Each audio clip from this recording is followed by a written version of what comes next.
Hi guys! Welcome sa Teacher Investor Channel. So in this video ay i-share ko sa inyo yung aking swing trading na ginagawa sa Binance. No? Now ako sa sarili ko ay more of a long-term investor. So hindi ko masyadong ginagalaw yung mga investments, but for the sake of challenge and sometimes fun. No? Dahil nga math teacher ako and yung trading more on math siya, no? Nagsiswing trade or sometimes in the day trade ako dito sa Binance, no? And isa sa mga tokens na itinitrade ko ay yung AXI token. Now, nabili ko yung AXI token ko around $40. Hindi ko maalala kung 2 to 3 months ago, no? And 3 days ago ay umabot na siya ng $100, no? So at $100 ay kumuha ko ng $40, no?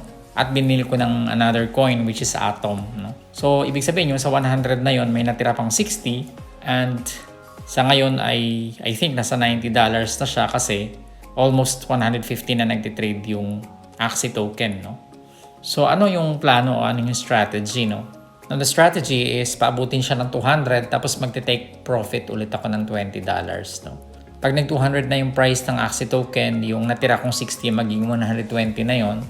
So maybe I can take some profits, no? Maybe $20 to $40 para ibili ko naman ng another coin, no? It's either idagdag ko sa Atom or maybe I can buy another coin or token.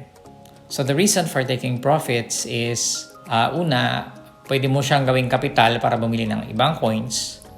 And another reason why I'm doing it is because there are also a lot of new play to earn NFT games. So I think medyo marami ng kompetensya yung Axie Infinity.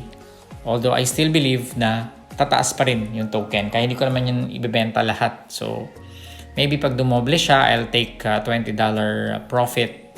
And then hayaan ko naman siya ulit umabot ng $500 to $1,000, no? Bago ulit ako mag-take profit. So yan yung isa sa mga strategies na pwede yung gawin.